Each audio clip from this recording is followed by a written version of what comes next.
அஸ்ஸலாமு அலைக்கும் வரஹ்மத்துல்லாஹி வபரகாத்து. இன்னைக்கு என்ன காட்டி தர போறேன்னு சொன்னா ஃபிஷ் பிரியாணி ஒன்று செய்கிற முறையை தான் காட்டி தர போகிறேன். வாங்க தேவையான இன்க்ரீடியன்ஸ் என்னன்னு சொல்லி பார்ப்போம். தேவையான பொருட்கள் என்னன்னு சொல்லி பார்த்தேன்னு சொன்னால் நான் எடுத்தீங்க 2 மீன் எடுத்தீங்கன்னா பாறை 2 ஜாயில் தான் எடுத்த மீன் வந்து பெரிய வெங்காயத்தில் ஒன்று கட் பண்ணிக்கிறேன். தக்காளி 150 கிராம் தக்காளி எடுத்து கட் பண்ணிக்கிறேன். எங்கிட்டால 4 பச்சை மிளகா எடுத்துக்கிறேன். ரொம்ப கருவேப்பிலை எடுத்துக்கிறேன். இதுதான் வெஜிடபிளில் புதினக்கீரை மட்டும்தான் எடுத்துக்கிறேன். ஒரு பெரிய லெமன் ஒன்று எடுத்துக்கிறேன்.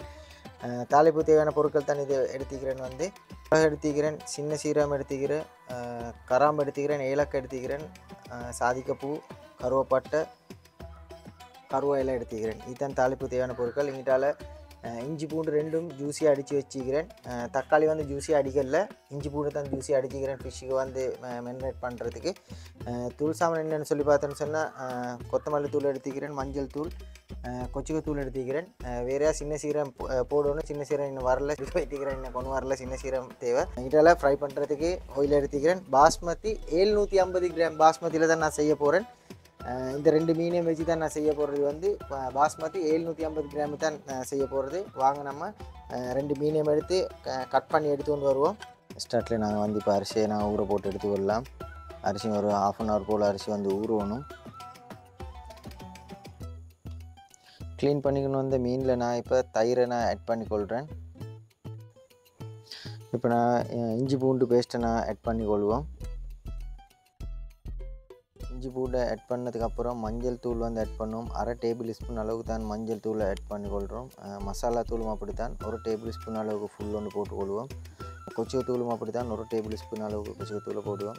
சின்ன சீரகம் 1/2 டேபிள் ஸ்பூன் அளவுக்கு தான் போடுவோம். ஏன்னா காட்டையெல்லாம் போச்சு. முக்கியமான சாமான் தான் உப்பு 1/2 டேபிள் ஸ்பூன் அளவு தான் போட்டேன். வந்து ஃபுல்லில் சின்ன டேபிளில் முக்கால்வாசி தான் போட்டேன். இதுதான் தேவையான பொருட்கள். நான் எடுத்தீங்கன்னா 2 மீனுக்கு அளவுக்கு தான் நான் இப்போ போட்டிக்கிறேன் தூள் சாமானை. இப்போ இதை நாங்கள் வந்து மிக்ஸ் பண்ணிக்கொள்வோம். நல்லா உப்பு புளி படுற அளவுக்கு வந்து இது ஒரு 1/2 hour போல் வைக்கணும். இதை நல்லா இதாக்கி மிக்ஸ் பண்ணி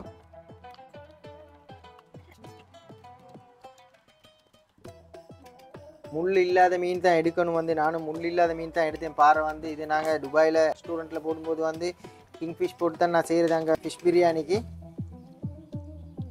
இப்போ இதை இப்படியே ஒரு 1/2 hour போல் வச்சு இதுக்கப்புறம் இதை வந்து ஃப்ரை பண்ணுறது தான் ஈக்குது. இப்போ நான் வந்து மீனை வந்து ஃப்ரை பண்ண தான் ஈக்குது. ஆயிலை ஸ்டார்ட்டில் ஆட் பண்ணி கொண்டு நான் மீடியம் ஃப்ளேமில் வச்சு தான் ஃப்ரை பண்ணணும்னு மீன் சொன்னால் ஹை ஃப்ளேமில் வச்சு ஃப்ரை பண்ணினா எல்லாம் தோலெல்லாம் இதாகி போய்த்து மீன் சொன்னால் மசாலா சில்லி பவுடர் போட்டிருந்தாலும் அடி பிடிக்கிறது மாதிரி வரும்.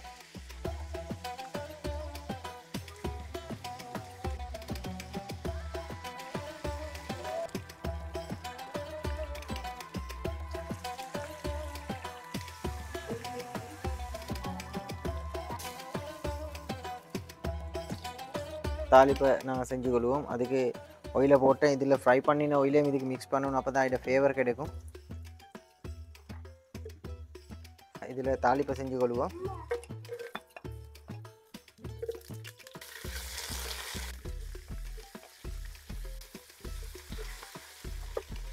இது நல்லா வசங்கி வரும்போது தான் தக்காளியை நான் ஆட் பண்ணணும். ஒரு 4 கொச்சிக்காய் போல் போட்டிக்கிறேன்.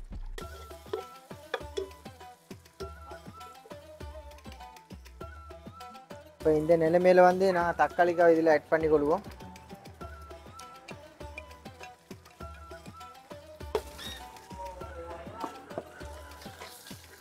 இப்போ இது வந்து நல்லா வசங்கி வந்து இது பாருங்கள். இந்த நிலைமையில் புதினக்கீரையை நான் ஆட் பண்ணுறேன். இப்போ நான் வந்து மசாலா போட்டதை இதே தான் போடுறேன். நான் தூள் சாமான் ஒன்று இதுக்கு போடலை. இதால் இதுக்கு போட்டு தான் இதே ஆட் பண்ணி கொள்கிறேன். அப்போ தான் மீண்டை வந்து எங்களுக்கு ஃபிஷ்ட்டு வந்து ஃபேவர் கிடைக்கும் நல்லா.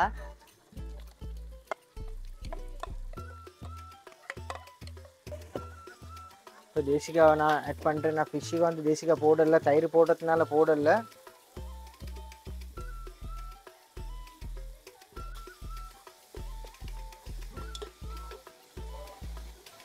உப்பு எப்படி இருக்கிறேன்னு சொல்லி கொஞ்சம் செக் பண்ணிக்கொள்வோம்.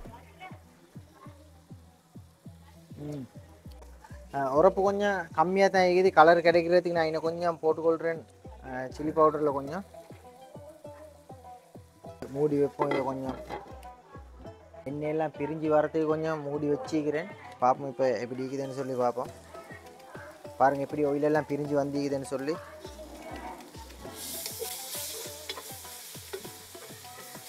இந்த நிலைமையில் நான் இப்போ வந்து தண்ணியை ஆட் பண்ணுறேன். தண்ணி 750 கிராம் தான் எடுத்துக்கிறேன். ரைஸ் வந்து அதுக்கு 1.5 லிட்டர் தண்ணியை தான் நான் ஆட் பண்ணுறது. இது கொதிச்சதுக்கப்புறம் ரைஸை நான் ஆட் பண்ணுறது தான் ஈக்குது தண்ணி. இந்த நிலைமையில் நான் வந்து ரைஸை தான் இப்போ ஆட் பண்ணணும்.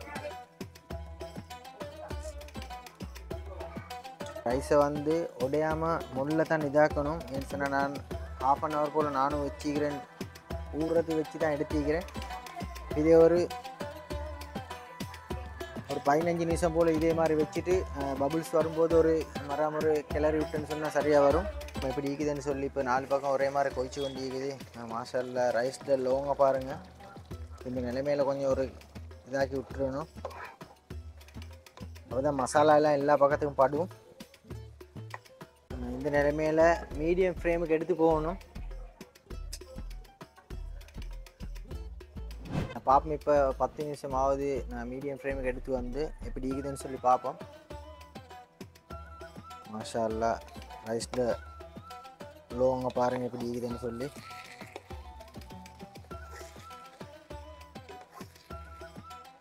மேலே இருக்கிற ரைஸை தான் கீழேக்கு போட்டது. இருக்கிற ஃபிஷ் பீஸ் எல்லாம் வந்து எடுத்து வைப்போம். இதில்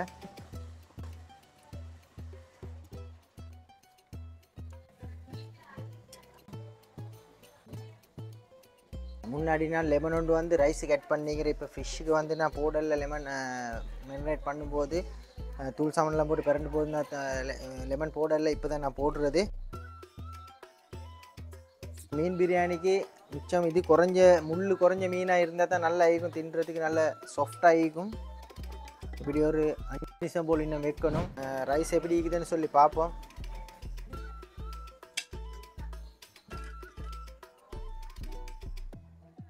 கீழே இருக்கிற ரைஸை பார்ப்போம் எப்படி இருக்குதுன்னு சொல்லி. மாஷால்லா ஒன்றும் இதாக இல்லை. கீழே இருக்கிறத மேலேக்கு திருப்பி போடணும். இப்போ கொஞ்சம் கூட சரி அடிப்பிடிச்சு இல்லை. பாருங்கள் எப்படி இருக்குதுன்னு சொல்லி. 1.5 லிட்டர் தான் நான் தண்ணி வச்சேன் 750 ரைஸுக்கு.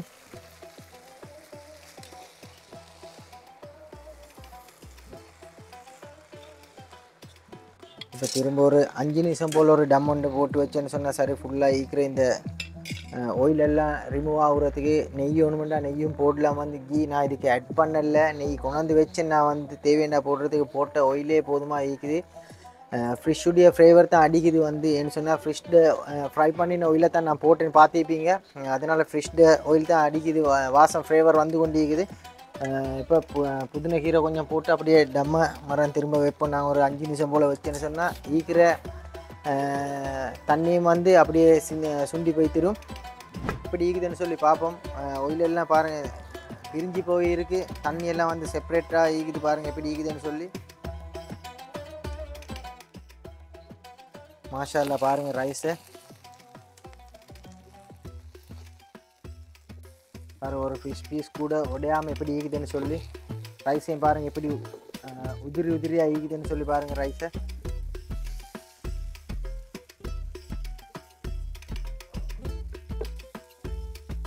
மாஷால்லா எப்படி ஈக்குதுன்னு சொல்லி பாருங்கள். ரெஸ்டாரண்ட் ஸ்டைல்லே ஃபிஷ் பிரியாணி ஒன்று செய்கிற முறையை தான் நான் காட்டி தந்தேன். பாருங்கள் ஃபிஷ்ஷும் கூட நல்லா சாஃப்டாக ஈக்குது. ஒரு பீஸ் கூட உடையாமல் ஈக்குது. பிடிக்கல அப்படி சூடாகிக்குது. 5:30 போல தான் நான் ரெடி ஆகி சமைக்கிறது. பாருங்கள் டைமும் சேஞ்ச் ஆகிக்குது, இருட் ஆகிக்குது. பேக்ரவுண்ட் அப்படியே ரைஸும் அப்படி லென்த்தில் ஈக்குது. ரைஸும் அதே மாதிரி ஈக்குது. மாஷால்லான்னு சொல்லி ஃபிஷ்ஷோட ஃப்ளேவர் தான் கிடைக்குது எனக்கு. என்ன சொன்னால் நான் ஃபிஷ் ஃப்ரை பண்ணினேன், ஆயிலில் தான் போட்டேன், கீ ஒன்றும் போடலை. நீங்களும் ரெஸ்டாரண்ட் ஸ்டைலில் ஃபிஷ் பிரியாணி ஒன்று செய்கிற முறையை தான் நான் காட்டி தரேன். சிம்பிளான இன்க்ரீடியன்ஸை வச்சு தான் நான் செஞ்ச முறையை காட்டி தந்தேன். நீங்களும் ட்ரை பண்ணி பாருங்கள். அவுட்புட் எப்படி வந்தேன்னு சொல்லி கமெண்ட் பண்ணுங்கள், லைக் பண்ணுங்கள், ஷேர் பண்ணுங்கள். மீண்டும் ஒரு நல்ல ஒரு ரெசிபியில் சந்திக்கும் வரை விடைபெறுகிறேன். நன்றி. அஸ்ஸலாமு அலைக்கும் வரஹ்மத்துல்லாஹி வபரகாத்துஹு.